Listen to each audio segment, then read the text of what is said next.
Imagine you're sitting at your kitchen table. Your phone rings. It's the airline. They tell you your husband's flight landed safely in Beijing 4 hours ago, but he hasn't called. You try his number. Nothing. You try again and again. And then, 12 hours later, someone knocks on your door and tells you they have no idea where the plane is. Not that it crashed, not that it went down in flames, that they simply don't know where it is. A Boeing 777, one of the most advanced machines ever built by human hands, carrying 239 people, vanished. And 11 years later, the world still has no answer. By the end of this video, I'm going to tell you everything we know, the radar data that no one was supposed to see, the simulator files the FBI quietly examined, and the final 7 signals the plane sent into space before going completely silent forever. But first, quick question before we get into this. Where are you watching from right now? Drop your city in the comments. I'm genuinely curious where this story reaches. Now, let's go back to the beginning. March 8, 2014, Kuala Lumpur International Airport, 12:41 a.m. It's the middle of the night, and most of the 239 people boarding Malaysian Airlines Flight 370 are already tired. They find their seats, put bags in overhead compartments, kick off their shoes. The flight to Beijing is just over 5 hours. Routine. Forgettable. There are engineers, painters, elderly couples, young families, a mother traveling with her 2-year-old son, a group of Chinese artists returning from an exhibition, people with plans for the next morning, people with reasons to get home. Nobody on that plane had any reason to believe this flight was different from any other. The aircraft itself was a Boeing 777. If you don't know planes, here's what you need to understand. This is not a small machine. It's 63 meters long. It weighs nearly 300 tons fully loaded. It has 3 completely independent hydraulic systems. Every critical function is backed up twice over. This type of aircraft has flown billions of passenger miles around the world, and its safety record is almost unmatched in the history of commercial aviation. Boeing 777s do not disappear. They are not supposed to disappear. At 1:19 a.m., the transponder went dark. Now, a transponder is the device that tells air traffic control exactly where a plane is, how fast it's flying, and how high. Turning one off doesn't make a plane invisible to everything, but it makes it invisible to civilian radar. And here's the part that investigators couldn't explain away as an accident. At almost the exact same moment, a second independent system also went silent. This second system automatically transmits engine data and aircraft diagnostics to the ground. It has nothing to do with the transponder. They are completely separate systems. For both to fail simultaneously by accident is statistically almost impossible.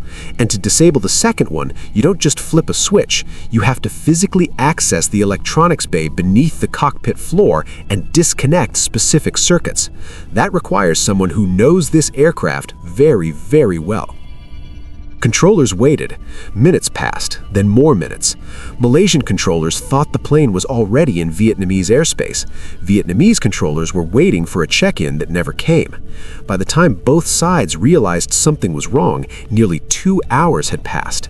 2 hours of the most valuable time in any search operation, gone.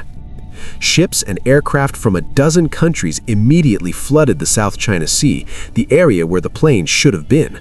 They searched for debris, oil slicks, life vests, wreckage. They found nothing, because the plane wasn't there. It had already been flying in the complete opposite direction for almost 2 hours. Here's where the story becomes something else entirely. The Malaysian military quietly reviewed its own radar recordings. Not civilian radar, but military radar.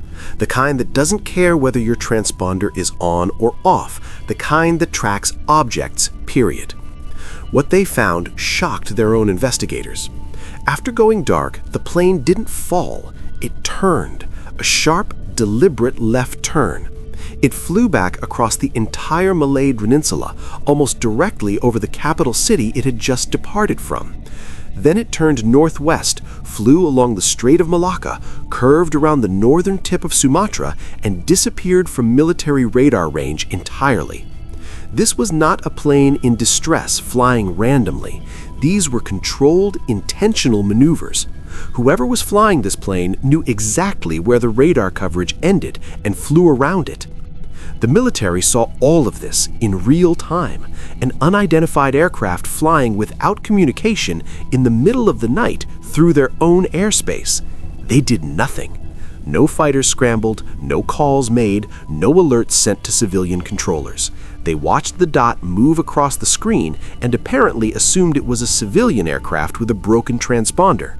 By the time anyone went back and actually looked at those recordings, the plane had been gone for hours. And then, I want you to pay close attention to this part. Engineers at a satellite communications company discovered something that changed everything. Every large commercial aircraft carries a satellite antenna that periodically sends a short automated pulse to a satellite in orbit. It's not a GPS signal, it's not a voice transmission, it's just a ping, essentially the aircraft's way of saying, "I'm still here, systems are running." These pings are normally used for nothing except verifying equipment function. Nobody had ever used them to track a missing plane before because nobody had ever needed to. But by analyzing the precise timing of each signal, measuring the fraction of a second delay caused by the distance between the plane and the satellite, engineers were able to calculate a radius, not a location, a ring on the map, a circle representing every point where the plane could have been at that moment. 7 of these rings, 7 pings. The last one transmitted 7 hours after the plane vanished from radar. 7 hours. This plane flew for 7 hours after it disappeared. The engineers overlaid all 7 rings. 2 corridors emerged from the math, one leading north through India, Pakistan, Central Asia, one leading south into the southern Indian Ocean. The northern route was eliminated quickly. Any aircraft flying through that airspace would have been tracked by the military radar of multiple countries. Nothing was reported, nothing was seen. That left south. The plane flew south into one of the most remote stretches of ocean on the surface of this planet, a place so isolated that if you were treading water at the calculated endpoint, the nearest land in any direction would be roughly 1,000 kilometers away. No shipping lanes, no flight paths, no people. Just deep black water, 5 kilometers deep, going nowhere. Whoever chose that destination chose it carefully. So who was flying the plane? 3 explanations, and I'm going to be honest with you about all of them. First, catastrophic failure. A fire, an electrical fault, a sudden decompression, something that knocked out communications and left the aircraft partially or fully uncontrolled. This theory has one enormous problem. Planes with dead electronics don't make precise navigational turns. They don't avoid radar coverage. They don't fly on deliberate headings for 7 hours. This aircraft maneuvered. It was guided. Something, or someone, was in control. Second, hijacking. 2 passengers on board were carrying fraudulent passports, which made them instant suspects. Investigators quickly determined they were undocumented migrants trying to reach Europe with no known terror connections. No organization claimed responsibility. No demands were ever made. If this was a hijacking, it was the only one in history with no objective, no message, and no ending anyone was meant to witness. Third, and this is the theory that most serious investigators consider most likely, the captain. Captain Zahiri Ahmad Shah, 53 years old, 18,000 hours of flight experience, one of the most senior and respected pilots at Malaysia Airlines. After the disappearance, police searched his home. They found a sophisticated personal flight simulator, multiple screens, a real control column, the kind serious aviation enthusiasts build over years. The hard drive was sent to the FBI. Among thousands of saved flights, investigators found one route in particular that made the room go quiet. A virtual aircraft took off from Kuala Lumpur, turned west, flew south, and ran out of fuel over the southern Indian Ocean. The route matched. It wasn't proof. Zahiri had thousands of saved flights from all over the world. That's what flight simulator enthusiasts do. The route south could have been one of dozens of random scenarios he'd explored. His friends, neighbors, and colleagues described him as warm, generous, passionate about aviation. He ran a YouTube channel about fixing home appliances. He cooked for his coworkers. Nothing about the public version of this man suggested what investigators were privately considering. But here's what doesn't go away: the technical knowledge required to disable two independent systems without triggering alarms, the precise flight path around radar coverage, the 7-hour commitment to a destination that would make recovery almost impossible. These things point towards someone who knew this aircraft the way a surgeon knows a body. The official Malaysian government report, released in 2018, concluded that the communication systems were likely disabled intentionally and that the aircraft was likely under manual control during the turn. It declined to name anyone responsible. Families of the victims called the report a cover-up. As for where the plane actually is, we have pieces. In July 2015, a wing fragment washed ashore on Reunion Island in the Indian Ocean, barnacle-covered and battered. Over the following years, more than 30 fragments were recovered along the coasts of Mozambique, Tanzania, Madagascar, South Africa. Sections of interior paneling, luggage compartment fragments, sections of wing mechanism. One fragment recovered in Tanzania showed the kind of high-velocity impact damage consistent with either a high-speed uncontrolled crash or a deliberate near-vertical entry into the water, the kind of entry that would minimize surface debris, the kind that would send most of the wreckage straight to the bottom. Australia spent $200 million on underwater search operations. Robotic submersibles crawled the ocean floor at depths of 4 to 5 kilometers, scanning terrain nobody had ever mapped before. What they found down there wasn't the flat plain the charts showed. It was an underwater mountain range, volcanic peaks rising a kilometer from the seafloor, canyons, caves, fields of hardened lava. The plane could be buried in a trench, covered in sediment, unrecognizable after 11 years under that kind of pressure.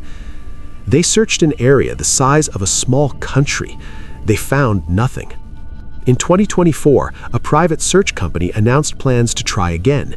New technology, new search zone, new calculations. It might work. There's a quiet, careful hope.